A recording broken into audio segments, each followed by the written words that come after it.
Actually, I didn't think I was going to turn up myself because I was sick, but somehow or other we're here again. I'm very happy to be able to give the talk tonight. It's on Bhagavad Gita, Chapter 2. We're starting Chapter 2, Great New Beginning. The contents of the Gita summarized. And I'm going to be reading from Srila Prabhupada's purports. Even more exciting. So just start, we'll sing Jai Radha Madhava.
Namo Bhagavate Vasudevaya. Om Namo Bhagavate Vasudevaya. Om Namo Bhagavate Vasudevaya. Om Namo Bhagavate Vasudevaya. Om Namo Bhagavate Vasudevaya. Om Namo Bhagavate Vasudevaya. Reading from Srimad Bhagavad Gita, Chapter 2, Perfection of Yoga. Text number 1 to 5.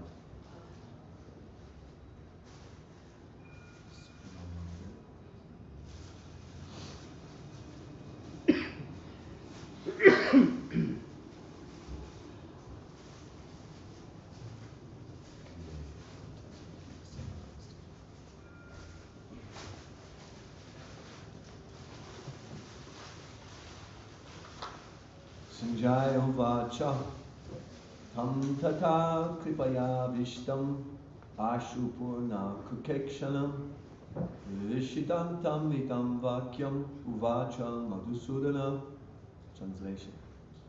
Sanjaya said, seeing Arjuna full of compassion, his mind depressed, his eyes full of tears, Madhusudana Krishna spoke the following words.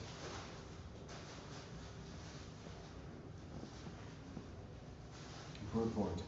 Material compassion, lamentation, and tears are all signs of ignorance of the real self. Compassion for the eternal soul is self-realization.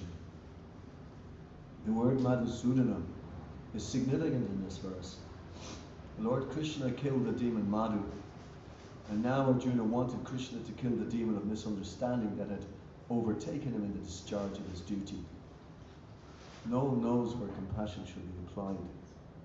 Compassion for the dress of a drowning man is senseless. A man fallen in the ocean of nescience cannot be saved simply by rescuing his outward dress, the gross material body. One who does not know this and laments for the outward dress is called a Shudra, or one who laments unnecessarily. Arjuna was a Kshatriya, and this conduct was not expected from him. Lord Krishna, however, can dissipate the lamentation of the ignorant man, and for this purpose the Bhagavad Gita was sung by him. This chapter instructs us in self-realization by an analytical study of the material body and the spirit soul, as explained by the Supreme Authority, Lord Krishna. This realization is possible when one works without attachment to fruit of results and is situated in fixed conception of the real self. Text.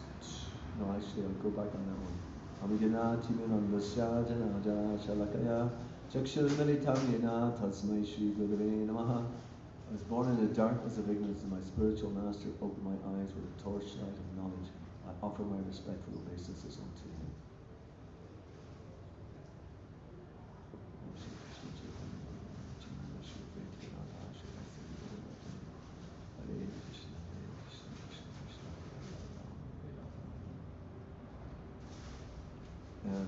This realization is possible when one works without attachment to fruit of results, or is situated in a fixed conception of the real self. By the way, anyone can ask questions as we go along. If there's anything that kind of comes up that you feel that you want to discuss a bit further, please do. Just wanted to stop on that particular point because working without attachment to fruit of results is definitely easier said than done. Because everyone has kind of got a purpose to fulfill. Everyone has got something that they're interested in for their own self-interest. I was thinking about that today, about how each of us is motivated by some things, you know. Might be motivated by a job, motivated by a girl, motivated by a woman, a man. Like there's some things which motivate us to do things, And that's the very essence, of who we are, of what we want. But the point is, the difficulty is that we may have this motivation, but it translates into something different. We may have we actually have a pure motivation to serve Krishna originally, but when we're in this body, we may start to have this motivation, so we're covered by so many different things, mainly the body, the mind, and not only just the body and the mind, but the body and mind are millions of lifetimes suddenly come into play all at once, and it's directing all the things that we do. It's not some kind of isolated thing that happened by chance. It's our particular personality is the result of many, many lifetimes, and so there are many, many different factors involved, and this is in each and every living entity. The living entities, even in the bodies of worms, flies, insects, in the bodies of microbes, and they're all in that position, particularly from what they've done for millions of lifetimes previous to that, and they're in a particular transient stage at that point. So our consciousness that we have at this time, it's very, very special in the human form of life, because we have that opportunity to analyze, and this is what Krishna says here.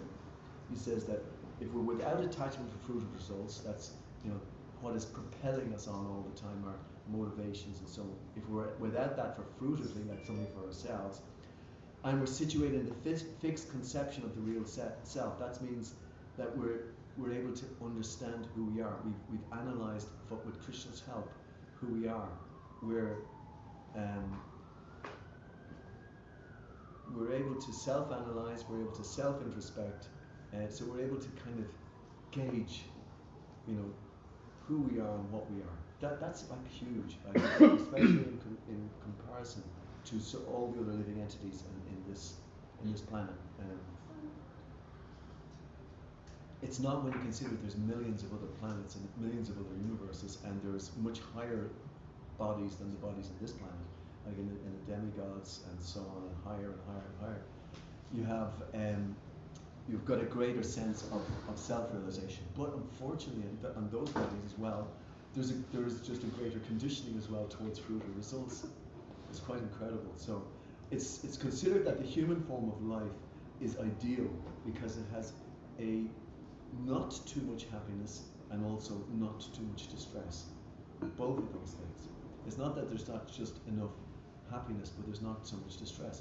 Because in the distressful condition, people just cannot have the opportunity to analyze or to think. They're just too overcome by their physical or their mental condition. But in the demigod situation, which is there's so much opulence that we think that we're the controllers of everything. Now we all have this to a certain degree, and this is what we call a covering, which is our what's the word? This another word for a covering. Sorry.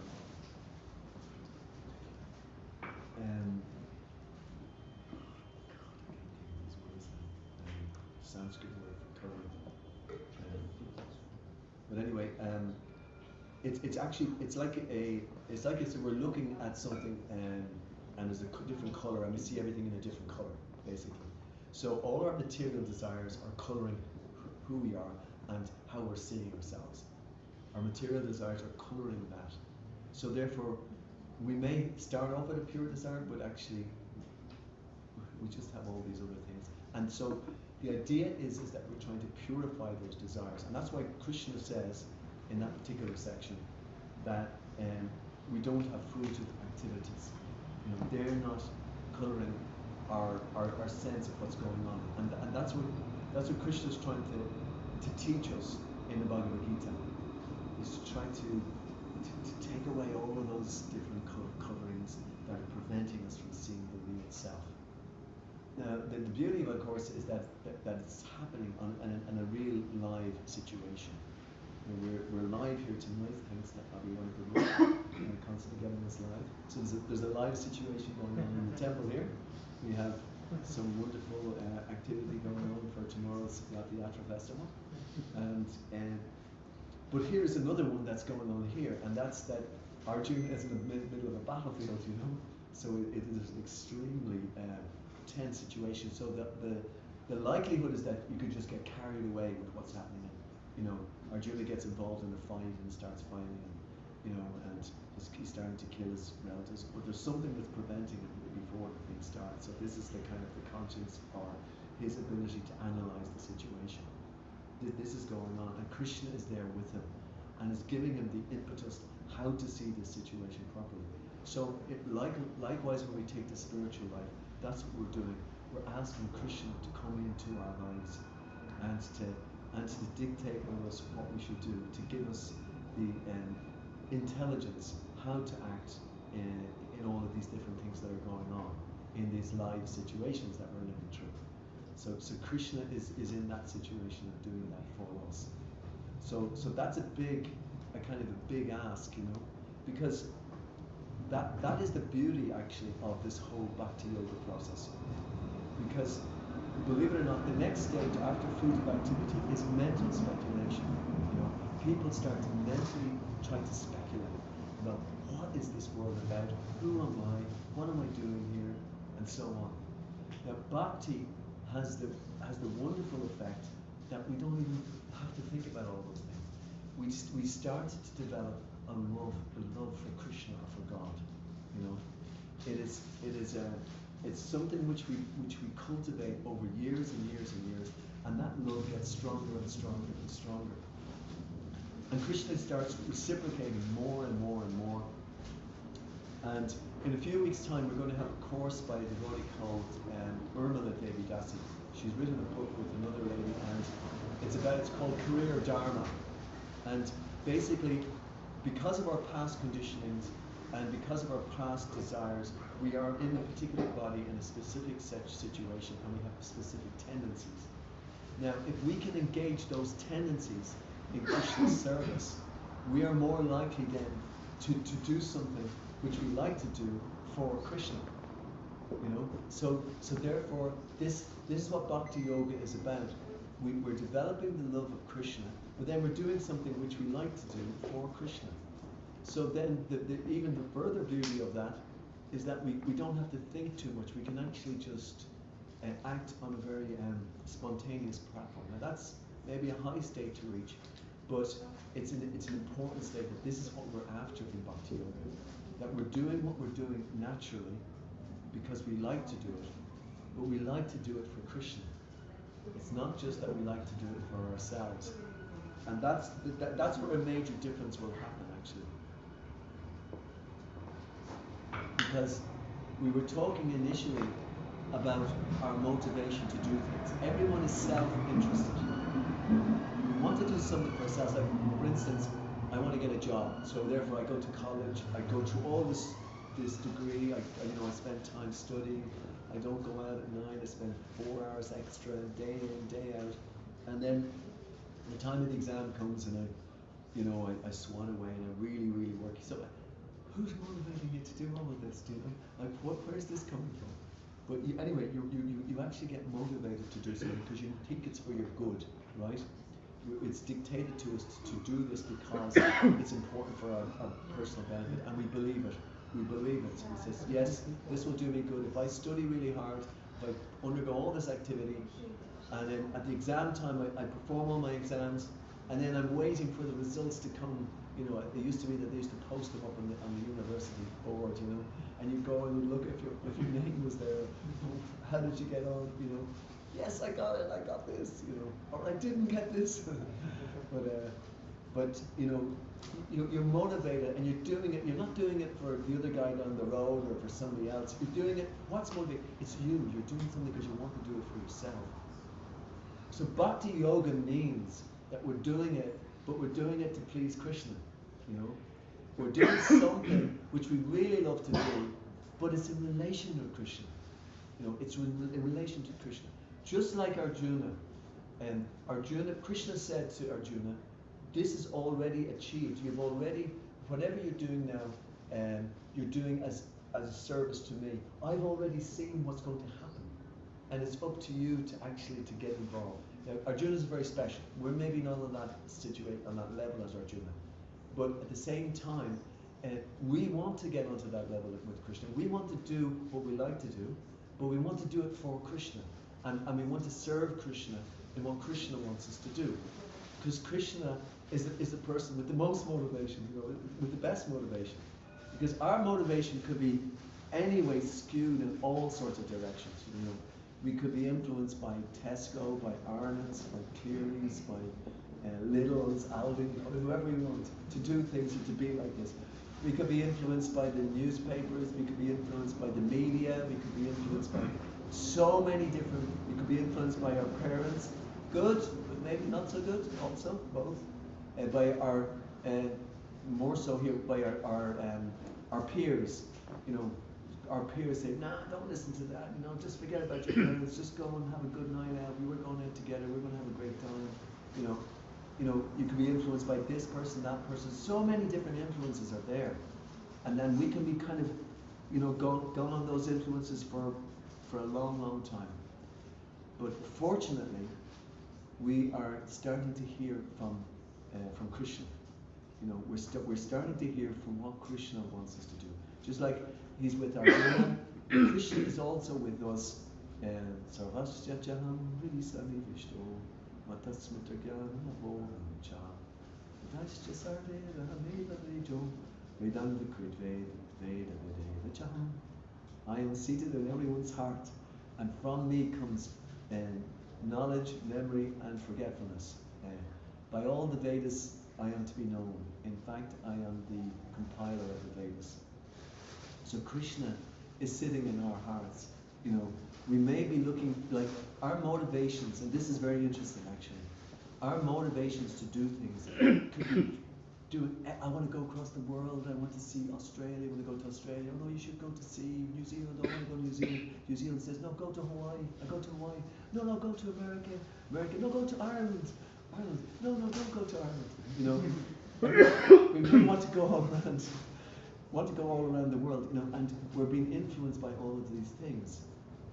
But actually, there is a supreme influencer there as well. And the problem is that we're directing our energies to the externals, and the externals are taking us in all of these different directions.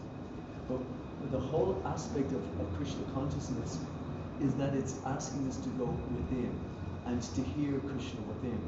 And some amazing verses at the end of the 18th chapter of the Bhagavad Gita, where Krishna says that he basically says, if you don't listen to me, you'll be lost. But he's saying that he's always there speaking to us. And Krishna is always there speaking to us in our life. So he's giving us, as I said, knowledge, memory, and forgetfulness. If Krishna sees that we want to forget him, and we do want to forget him sometimes, because we might want to see the football match, we want to see the cricket match, we want to see something else, we want to get absorbed in whatever. So we say to Krishna, oh Krishna, I want to forget you now, I want to get into this, So, and then we go off on something, and then we come, oh Krishna, where are you? I want to come back to you. No, I really, so Krishna gives us forgetfulness of him. Krishna is so liberal that even if people want to forget him, he allows people to forget him. If Krishna wants, but at the same time Krishna wants us to remember him, he will give us knowledge, memory, and forgetfulness. So Krishna is in there, and we are trying to develop. Ultimately, we want Krishna. That's the bottom line. We actually want Krishna. But there's some mixed up, some line in the song, crazy lunatic in there who doesn't want Krishna and keeps on telling us how to get away from Krishna. In fact, unfortunately, the material world is generally, and in fact, Krishna also has a very supreme actor in there called material energy, Maya, basically 714. Maybe 714. Devi Yeshaguru Maya, Mama Maya Dorachira. Yeah, this Maya. Krishna has this actor in there as well, Maya, who's completely kind of keeping us staying away, because if we are to go back to the spiritual world, we need to be completely pure. If we're not completely pure and we go back, we create a disturbance. So therefore, Maya is there to prevent us from doing that. So, so Maya is also there in so many ways, trying to keep us absorbed in the material energy. But we have to be like Arjuna. When anyone thinks about Arjuna, what do they think of? Anybody give me any answer? When you think of Arjuna, who do you think of? What do you think of? Yeah, great devotee. A great devotee. Yeah, well, that's very good. I was thinking of something like that. Yeah. Anyone else? He's friend of Krishna. He's a friend of Krishna. Oh, these are all real devotee answers. Any other answer? Surrendered soul to his Surrendered soul, even. Yeah, oh my God. Funny, the thing I was thinking of, which was much less of an answer than those three wonderful answers, was a guy with a sword. In this sense, he's mentioned here, he's a Kshatri. He's actually got a sword. He's got this massive sword, and it's said in Bhagavad Gita that the doubts that have arisen out of your heart through ignorance should be slashed with the weapon of knowledge, armed with yoga to stand and fight. So therefore, we should sharpen the sword. Yeah, did you hear that? I was sharpening the sword. You should sharpen the sword with the torch, with knowledge, basically, and it's because we need this sword. This is how important it is. In order for us to be a proper warrior, we need, and the way that we do this, I say this over and over and over again, but I think it's definitely devotees here in the room here, I think they're picking this up much more and more. You get up early in the morning and you chant Hare Krishna. You know, you get up early in the morning and you read Srimad Bhagavatam and you read Bhagavad Gita. That's what's called sharpening the sword. You know, that's what gives us that edge. I had a very wonderful experience this morning. I got up with these two devotees who had come over from England to drive the cart. One is called Satiksha Prabhu and the other is Dharani Dara. I've known both of those devotees for 35 years or so, you know. And actually, even though we're celebrating the 20th anniversary of the Jagannath Rath Yatra, and it'll be on all the t-shirts, everyone who's bought it, but actually the first Rath Yatra was here in 1988. Which was 1,000 years. Dublin was 1,000 years old, and one very intelligent devotee called Shanika Rishi Prabhu, he persuaded Dublin County Council to have a Rath Yatra. I don't really know what that had to do with 1,000 years old, but he managed it anyway. And we brought this chariot all throughout Dublin, and it was on the 9 o'clock news. It was in everything. It was amazing, actually. But I've known these devotees for this time. But this morning, when we all got up, and then everyone was Hare Krishna, Krishna Krishna. Because these are devotees that have been around for a long time. They know. They've been around for a long time. They know that they have to keep that sword very sharp. Because they're all doing different things today, different services and so on. So in order to do those services and to be thinking of Krishna, and not to be, you know, Krishna says, he who doesn't hear me is lost. You know, lost means you go back out in the material world and you listen to Maya and you just perform useless activities, you know, ultimately, which will, you know, bring us back into the material energy. So, so that's how we sharpen the sword. That's how we remain ready to serve Krishna. And so these two things, I'll just get back onto the text and the purport. The two things is that we act not with fruit or result, but we act according to Krishna's, you know, direction. We do that, and then we're safer. And the other thing it said that was we're without, but we also are able to analyze. You know, Krishna gives us that ability to see the situation for what it is. So that should motivate us. And this is what Krishna is doing here. He's given Arjuna the motivation to act in Krishna consciousness. Is there any questions, anyone? Yeah. The purport says that one who does not know this and laments for the outward dress is called Sudra. Yes. Or one who laments unnecessarily. The definition of Sudra. The definition of Sudra, there's different definitions in that sense, because Shudra is a very honourable personality as well. Honourable, yes. Because the Shudra is somebody who does work for Krishna, you know. Like, he does so much important work, you know, for Krishna. He may not have may not all. In this definition, I think the Prabhupada is using in the purport about the Shudra means that he doesn't have the ability to see clearly, but has the ability to lead and therefore to act properly. So he's not acting in relation to what Krishna is saying. You know, I would take a broader view on this. You know, yeah. I just wanted to understand. Yeah. The context, but context is that he's not really hearing, or for instance, a Shudra should take instruction from a Brahmin, or he should take instruction that way. So this is a lower class. It is, but it's more like the lowest class that's not hearing properly. You know. But if he's hearing from a Brahmin, then he's perfect. He's doing a perfect service for God. Do you know? In this context, what I think Prabhupada is saying, Shudra is the one who always laments unnecessarily. Unnecessary, yes, absolutely. Yeah. So Arjuna was meant to be a leader, administrator. So he's not acting like a leader, because leaders are supposed to lead. And this is so he's not this. He's saying to him that you're not acting properly like you should act. Yeah.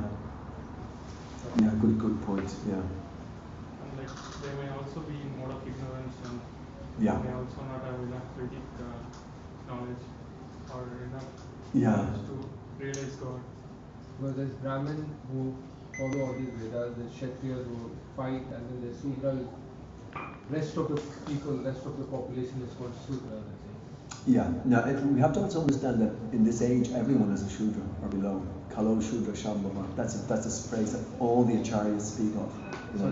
Everyone is born a Shudra in this age. Oh, yeah. Because no one performs the proper yajna all throughout, and therefore, if people aren't actually on those platforms originally, who are conceiving children, right? If they're not on the platform, then their children are not going to be on that platform either. So this is Kali Yuga, and that's Kalau, means in the age of Kali, everyone is born Shudra or below. So in that sense, there's nobody can claim anything, and that's why it's very important for how we can take the spiritual life. And it's quite a complex issue, to try to understand it properly, because it can easily fall into the caste system, and the caste system is a disaster in that sense. It completely is the misinterpretation. It says, I'm born in a Brahmin family, I'm a Brahmin, but then they're going drinking alcohol or something. Brahmins wouldn't even touch alcohol, if you know what I'm saying. So there's all this misconceptions about birth, but Krishna says it's according to quality, and in this age there's no one actually acting on those qualities. But Srila Prabhupada and Bhaktisiddhanta and Bhaktivinoda, their whole agenda was to try to create a Brahminical class again, so that in that sense. But it wasn't just a varnashram in the caste sense. It was called Daiva varnashram, which is in the spiritual caste system in that sense, where everyone is equal anyway. You all understand that there's no difference between this soul and that soul, or a Brahmin soul, or a Shudra soul, or an insect soul. They're all the same. Where's Giridhari? Giridhari, we know this verse. 5:18. Anybody get to 5:18? It's just that verse. It's so they would have much better memories. Anyone know 5:18?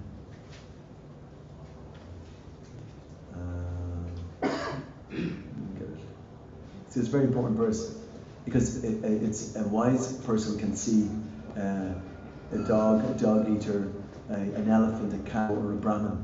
He sees the same in all. It's not that there's any difference. Can you read it out? What's it again? Brahmani Gavini Hastani Shuni Chaiva Svapakacha Panditaha Samadarshana. Yeah, that's a Pandit can see Samadarshan. Same vision. There's no difference. So that's the reality. That's the ultimate reality. These kind of coverings are just in this temporary scenario, and sometime we may be this, then we're that, the next time we're that, and the next time. But the Daivi Varnashram means that you're using the tendencies that are existent in the current situation, and you're using them in the best way so that everyone has an opportunity to go to God. Chaturvarna Maya Shrishtam, which is 4:13, I think it is. Chaturvarna Maya Shrishtam, Guna Karma, Nubhagashana. It means that Krishna has created 4 different divisions. They are naturally there. You can see them in all societies. There's a kind of a class which is able to see in the spiritual way. There's a class which is able to be administrators. There's a class which are business people, and there's a class of workers. They're there. You can see it in all societies. If you put the wrong people in the wrong job, you're going to get the ridiculous result. But the idea in the Daiva Varnashram is that you're all doing it together with the idea of all going back to the spiritual world. Nobody's left behind. We all go together. It's not one person is better than the other. We're helping each other. It's like the body. It's like the fingers trying to act independently. Say, the stomach is hungry. The finger says, tough luck. You're hungry. It's up to you. That's your problem. And then the finger starts to get really weak because he doesn't pick something and put it in the mouth. But when he does that, then the whole body gets nourished. So the whole body is important.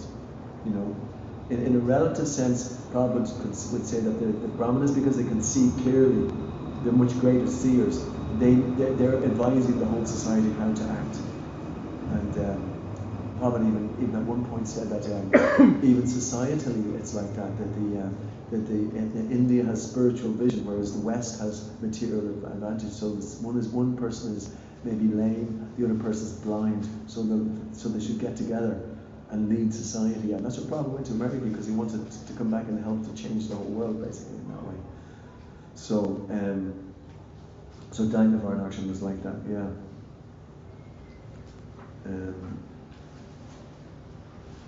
We'll go into the next thing and then take any questions. The next thing is quite interesting. It's a long one. I don't know if everybody can concentrate on it. Shri Bhagavan Vacha Kutastva Kashmalamidam Vishime Samupasitam Anarya Yushtam Ashvaryam Akirti Kalamarjana. The Supreme Personality of Godhead said, "My dear Arjuna, how have these impurities come upon you? They are not at all befitting a man who knows the value of life. They lead not to higher planets but to infamy." And here Prabhupada says, Krishna and the Supreme Personality of Godhead are identical. Therefore, Lord Krishna is referred to as Bhagavan throughout the Gita. Bhagavan is the ultimate in the absolute truth. The absolute truth is realized in 3 phases of understanding, namely Brahman, Paramatma, and Bhagavan. It says Brahman, or the impersonal, all-pervasive spirit, Paramatma, or the localized aspect of the Supreme within the heart of the living being, and Bhagavan, or the Supreme Personality of Godhead. In the Srimad Bhagavatam 1-11, this conception of the absolute truth is explained with us. Can somebody read out the Sanskrit? Valantita tadva vidas tadvam yaj janam advayam brahmati parama meti bhagwan iti sabjayate. Yeah, I mean, actually the whole of all of the philosophy is nearly based on those 3 things. But Brahma eti, Paramatma eti, Bhagavan eti, Sabjate. The absolute truth is realized in 3 phases of understanding by the knower of the absolute truth, and all of them are identical. Such phases of the absolute truth are expressed in Brahman, that's knowing the energy of God, Paramatma, realizing God within, and Bhagavan, understanding God everywhere, that God is in everything. So Prabhupada then goes on. This is a very famous purport where Prabhupada goes on to explain, and it's using the example of the sun. So if everyone could kind of pay attention to this, it's a little hard to get, but it's doable. These 3 divine aspects can be explained by the example of the sun, which also has 3 different aspects, namely the sunshine, the sun's surface, and the sun planet itself. One who studies the sunshine, see the sunshine, we can see the sunshine still out there, right? And look at the sunshine is still going on, although it's through all the clouds, but we know there's sun there because it's bright. So, but is that the sun? Is actually the sun? You can't really say that it's the sun, can you? But it is at the same time, It's the sun particles So that's understanding God, trying to understand the whole sun, but just understanding the sunshine. So it says, one who studies the sunshine is only a preliminary student. One who understands the sun's surface is further advanced. In other words, you've done a study of the sun, you've heard what the sun planet is like, so you get a better picture of what the sun is. So this is like understanding God in a higher level. Ordinary students, and one who can enter into the sun planet is the highest. Anyone here ever enter into the sun planet? Or know of anybody who's entered into the sun planet? That's what makes this analogy, I feel, is a little bit difficult, because we actually Prabhupada used another example, which I think is quite interesting. It's about approaching. If we look at a hill from a distance, say if we're looking at a hill, we just see kind of, a mountain, sort of an outline, isn't it? And sometimes a colour. In the art gallery, you've got a lot of people painting landscapes, and they have a picture of the hill, and that's all you can see. But if you go kind of closer, you start to see, wait a minute, there's trees on the hill, there's trees there, this looks like houses there, there's like houses on there. So you get a better picture. But then if you go onto the mountain itself, you actually can go in, you can talk to the inhabitants of those houses, you can speak to them, you get to know them very well, and you can see all the birds that are in the, you get a much better picture of what's there. But it's a totally different experience than if you're away from a distance. So that experience is the same as the sun. The sunshine and the sun planet and there's the sun god. Like, I know Western audiences find that difficult, the sun god. Oh, the sun god. What do you mean the sun god? But actually, in the Bhagavad Gita, we know about Vivishvan. Even the whole Bhagavad Gita was given by Vivishvan. He was one of the disciplic succession.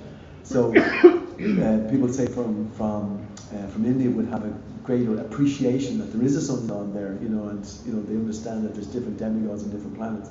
So therefore, this example would be better. So everyone knows that on the sun planet there's Vivishvan there, but you can't see it with your telescope these days yet. Anyway, but so this example is very important, that we understand God in a very personal way, because you want to really get to know someone, you get to know them personally.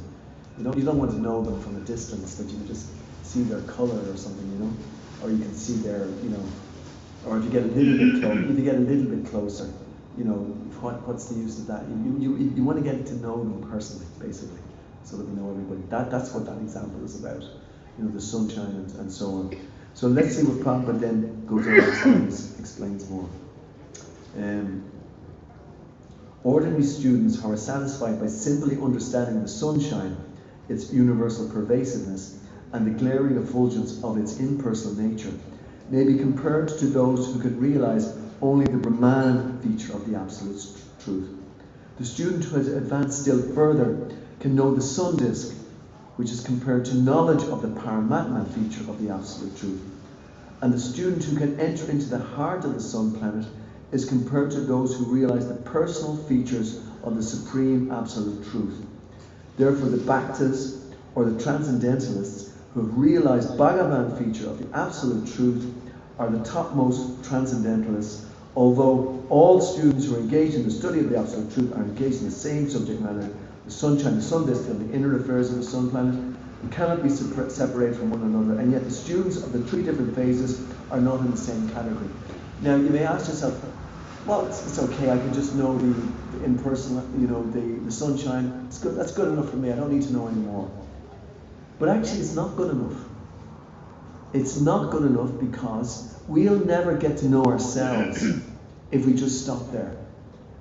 Why?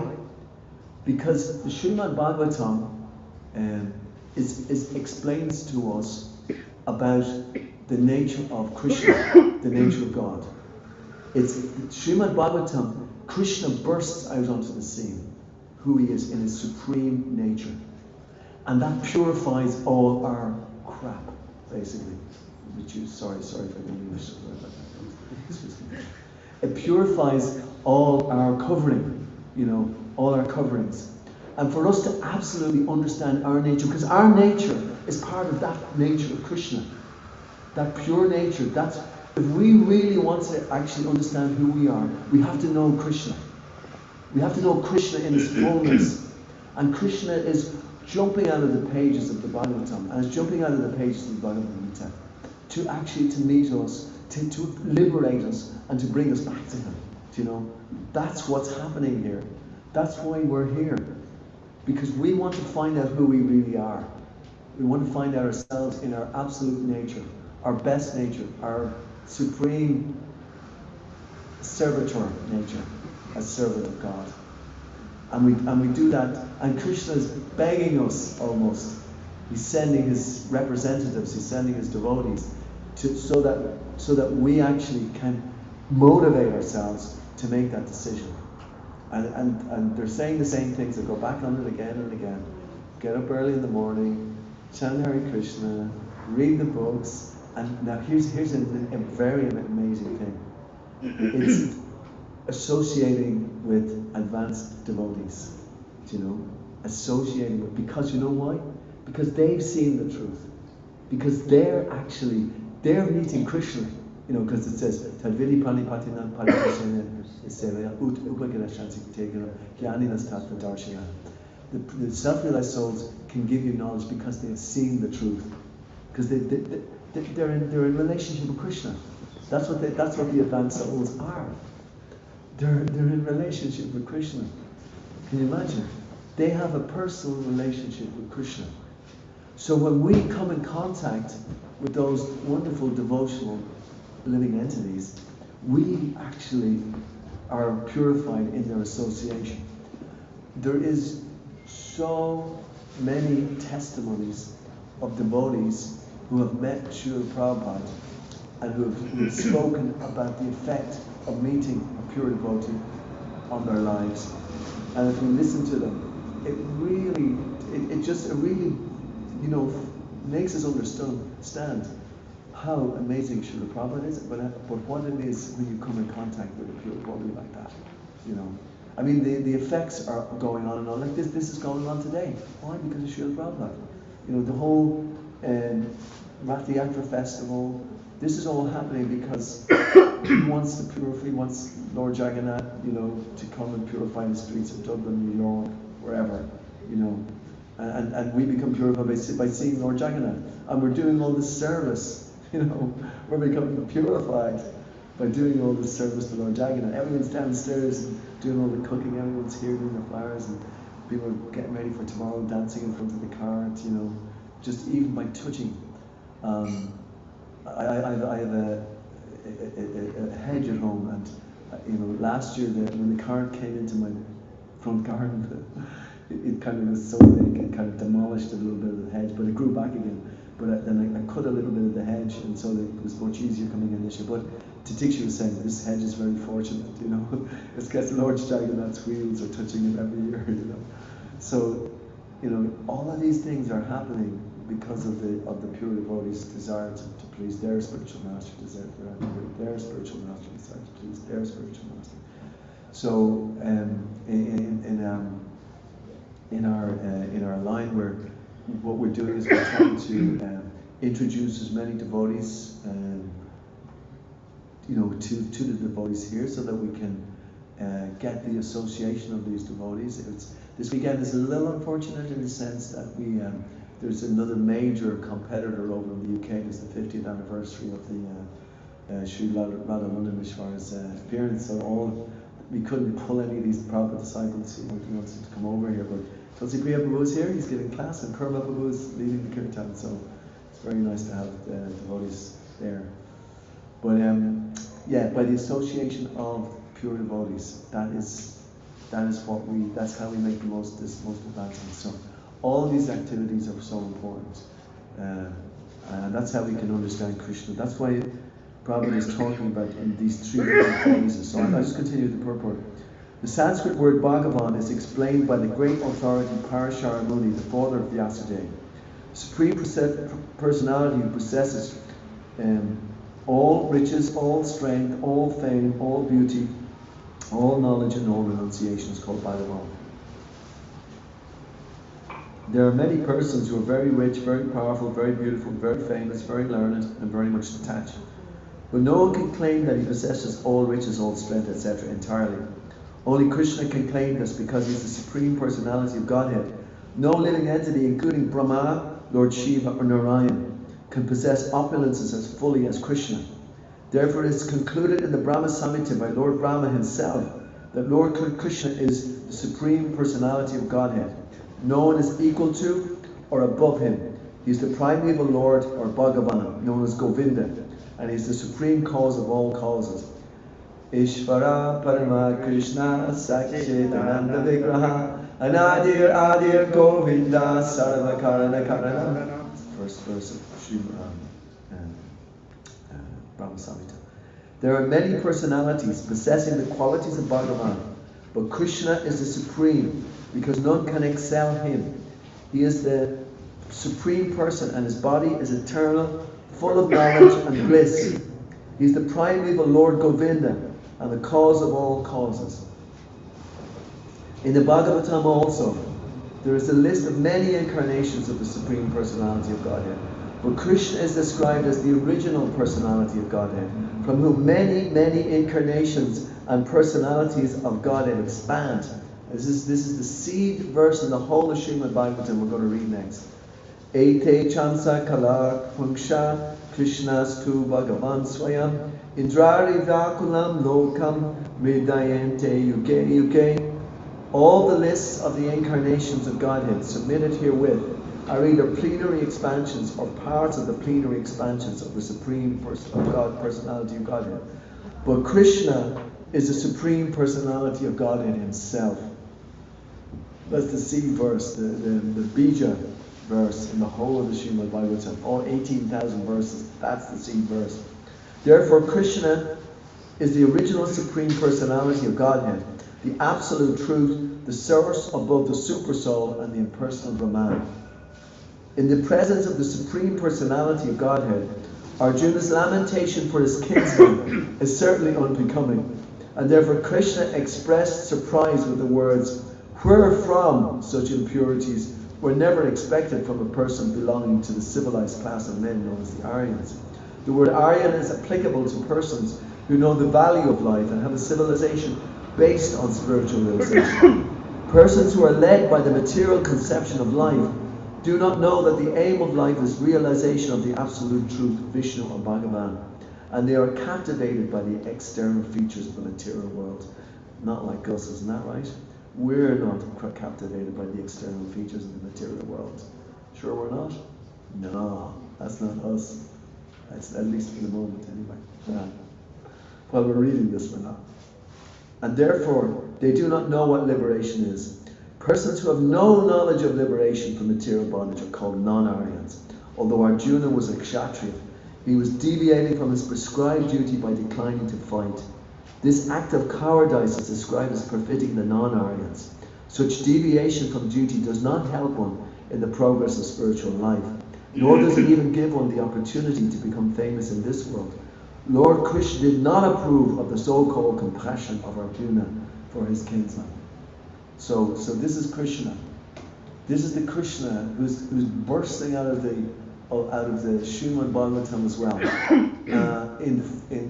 He's bursting out of the Srimad Bhagavatam in the 10th canto in the form of Krishna. The whole Krishna book is all coming to that end. So tomorrow is Lord Jagannath's appearance day. So it's especially relevant to devotees in the Gaudiya Sampradaya, because it happened in Puri.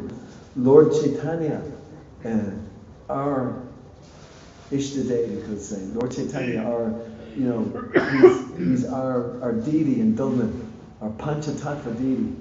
As he appeared in Navadvip, but he spent half his life in Puri, and in this amazing chapter in the Krishna book, in the 47th chapter, is a specific reference to Jagannath Puri, and it is where Krishna and Balaram and Subhadra they were in Puri, in Jagannath Puri, and the residents of Vrindavan the residents of Vrindavan, they were lamenting for years and years and years. Why were the residents in Vrindavan lamenting? Can anyone answer that question? Why were they lamenting? What?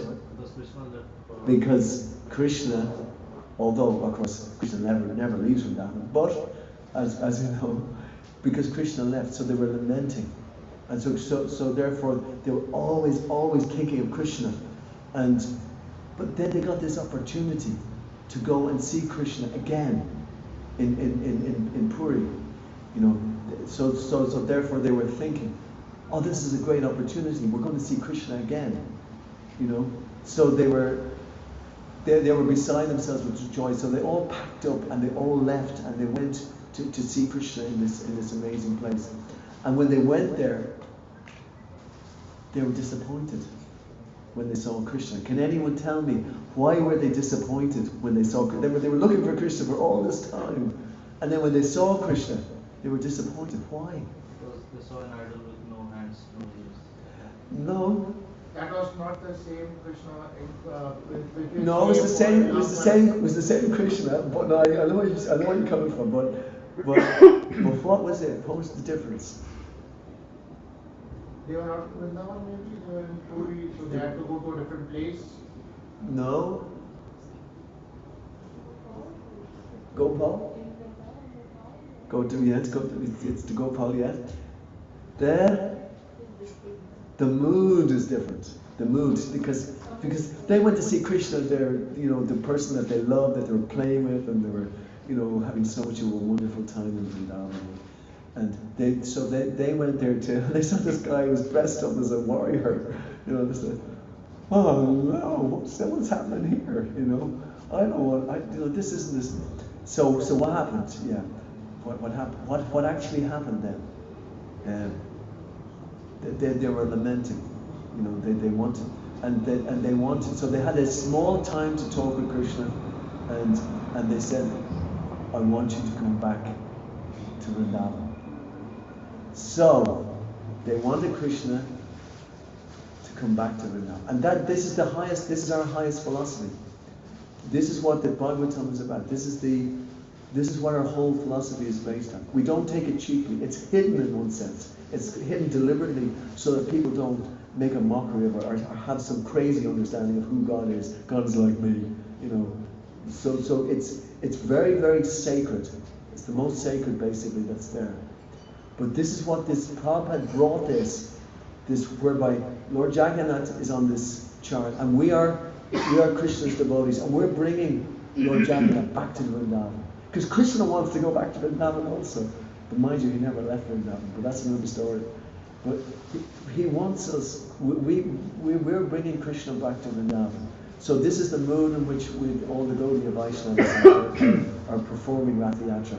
So when we're calling out to Krishna, Hare Krishna, Krishna Krishna, Hare Hare, Hare Rama, Ram Ram. We want Krishna to come back to Vrindavan. So, Srimad Bhagavad Gita ki Jai. So next week we're going to go from verse 3 to 10.